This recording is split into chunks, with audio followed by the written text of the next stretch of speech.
So it turns out Obsidian has been listening, really listening. If you've jumped into the Outer Worlds 2, you know it's this huge, amazing game. But yeah, it's also had its fair share of, let's call them quirks. Well, this massive December update is here to fix all that. We're talking about a serious galaxy-wide effort to polish up every single quest, every combat encounter, and every weird-looking texture, all based on what you, the players, have been saying. Let's dive in and see what makes this patch so awesome. I mean, have you? Because if you've ever hung out at Fort Endurance, you've probably seen this exact thing happen. The local vendor just suddenly decides, you know what, I'm done with retail, and charges headfirst into a Mantisaur fight. It's one of those hilarious bugs that's become legendary. Well, good news, that heroic shopkeeper can finally get back to his day job, because that's just one of the hundreds, and I mean hundreds, of fixes we're going to talk about. And that right there is really the main theme of this whole update. You can think of it like a conversation between the players and the developers. Obsidian didn't just go in and tweak a few numbers here and there. No way. They've clearly been living on the forums, scrolling through social media, and digging into all the feedback to target the exact issues, the big ones and the tiny, annoying ones that we've all been talking about. Just look at the range of stuff on this list. It really shows you what they were focused on. On one side, you've got these huge progression blockers being solved, right? Like the go out with a bang achievement, finally unlocking for all you completionists out there. Or your companions no longer pulling a disappearing act on the ship. But then you've got these incredible quality of life updates too.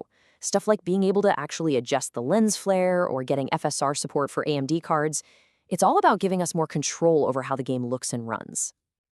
So remember this number, 1.006. That is the patch you're looking for.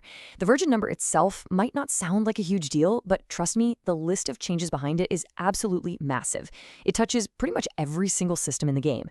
So yeah, don't let that small number fool you. This is a big one. All right, a game like The Outer Worlds totally lives and dies by its stories and its quests, right? So this next part is all about making things more reliable. The whole idea here was to make sure your epic space adventures don't get totally derailed because an NPC gets stuck, an objective breaks, or, a key character decides to just fall through the floor. Oh man, this slide is it's perfect. It's such a classic, nagging little bug. We have all been there. You see that little icon pop up over Inez's head, you drop everything you're doing, you run all the way across the map to talk to her, and she's got nothing new to say. Ugh. Well, now that little icon will only show up when it actually matters. It's a small change, but it saves so much frustration. And the list just keeps going. This is honestly just a tiny sample. We're talking about fixing NPCs like poor Zeb, who would literally just fall through the floor of his own house, or Niles getting stuck in a trap room, completely stopping your progress. And yes, they finally did it. They silenced that looping ad bot on the ship. Thank you. Every single line item here represents one less headache for all of us playing the game. Okay, so we've covered the stories, but what about how the game actually feels to play now? This next part is all about that, those moment-to-moment gameplay systems. We're talking the UI, the combat, the perks, all the stuff that makes up the core experience of actually playing the game. This is all about giving us, the players, more control. More options are always a good thing, and a proper third-person FOV slider has been a massive request from the community for a while. But what's really, really cool here is the attention they paid to accessibility. Improving the motion sickness mode isn't just some minor tweak. That's a change that literally allows more people to play and enjoy the game comfortably, and that is a huge win. Of course, it's not just about how the game looks. The feel of combat itself has gotten a serious polish. If you've ever had a companion just wander directly into your line of fire at the absolute worst moment, well, good news. They've worked on that. Beyond that, perks like Stalker are way more reliable now, and you won't see any more weird bugs like mechs accidentally healing the bad guys. The bottom line here is that combat just feels fairer, more responsive, and a whole lot less frustrating. All right, now let's talk about the polish. This is the stuff that takes a game from just being functional to being truly immersive. These are all the little audio and visual fixes that make the world feel more solid, more believable, and just plain better to be in. You have just gotta love a patch note with some real personality. This one is hands down one of my favorites from the entire list. It's not just about fixing a bug, right? It's about refining the experience and, in this case, making absolutely sure a death trap can do its job properly. It's just a little thing, but it shows you the incredible attention to detail and the sense of humor the devs have. So this slide here gets into the real nitty-gritty of world building. That annoying flickering effect you see sometimes when two textures are overlapping, that's called Z-fighting, and they've been stamping it out. Floating rocks, invisible walls you bump into, little gaps in the ground you could fall through. I mean, these are the little things that totally break your immersion. By fixing hundreds of these tiny issues, the whole world just feels more solid and real. Okay, hitting the brakes for a second. This is a very important heads up. The next part of this breakdown is going to get into endgame content.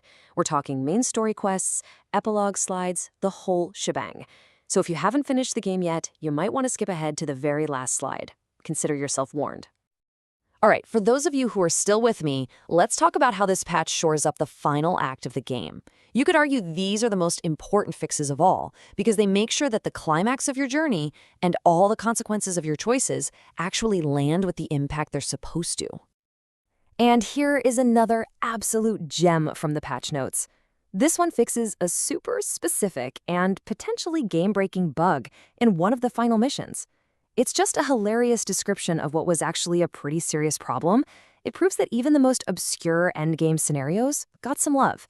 So yes, you can now get properly roasted and still finish your quest. This is all about making your story matter. The ending of an RPG is everything, right? And these fixes make sure your choices are actually reflected properly. The epilogue slides will finally show the right outcomes for complex faction alliances. Key characters will be where they're supposed to be, and not in two places at once, and they won't have psychic knowledge of things they never saw. Basically, the story you spent dozens of hours building now has an ending that actually makes sense. So there you have it. This patch is a huge step forward for the game. It makes the Outer Worlds 2 more stable, way more polished, and honestly, just more fun to play than it's ever been. It really does feel like the definitive version. So for new players just jumping in, or for veterans who've been waiting for this, the only real question left is, with the Halcyon system looking this good, where are you going to go first?